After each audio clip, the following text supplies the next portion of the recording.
What is clear is that the digital revolution that we are witnessing across the world and what we are seeing in Africa in particular, that you cannot really have this revolution without a revolution in fintech. The path to the digital revolution is through fintech. And that is why we want to see the advancement of fintech. Africa's path is going to be different from many other countries. And that is why it's very important that whilst we want to learn from other countries, we should learn more from each other. Because our path is going to be different. Because we don't have the type of legacy systems that the advanced countries have. And we can therefore leapfrog many advanced countries once we set our minds to it.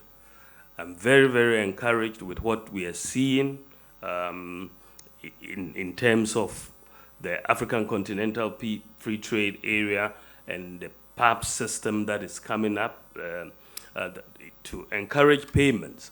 The president talked recently about interoperability across the continent, and we have to be doing things that have not been done in many other places. So I am very, very excited about the fintech, the payment of attention to fintech that we are doing, because it is the key to the leapfrogging and to the digital revolution in Africa. Because whatever we do, whatever services we are trying to provide, ultimately we have to pay for them.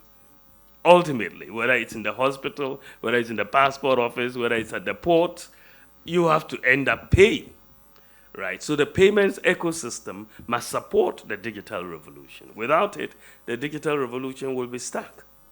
And this is why this 3I Summit, Africa Summit, is so, so important, that we bring all the stakeholders and all the players together so that we can brainstorm and think through how we leapfrog and we transition Africa into the digital revolution.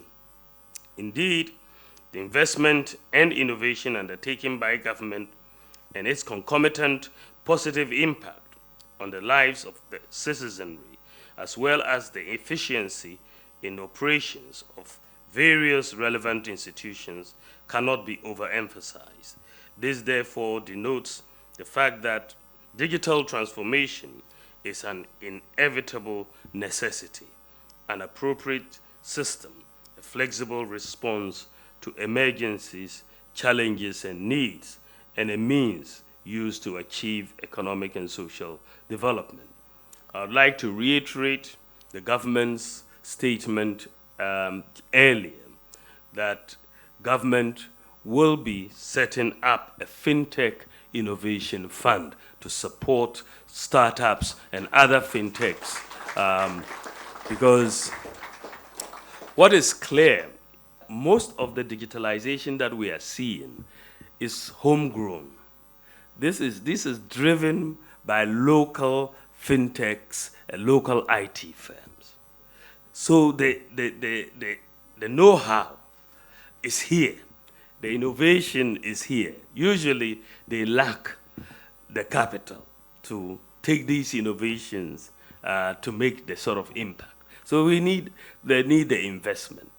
You know, I remember when we were trying to find the digital property address system. We had some major global firms come to make presentations. And then there was this small firm that was knocking on the door. And we were like, okay, who are they? We've not heard of the name before. Well, let's give them a chance. So we asked them to come and make a presentation.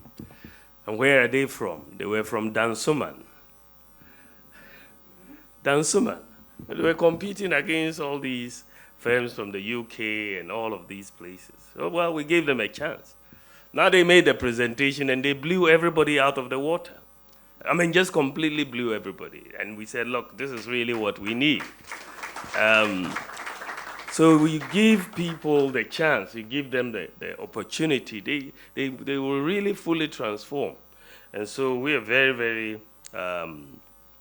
supportive we are going to be supportive of all the startups and the stakeholders with this FinTech Innovation Fund. We must join hands and cooperate to achieve this through awareness, infrastructural development, capacity building, improvement of legislative and conducive regulatory environment, and investment in local capacities.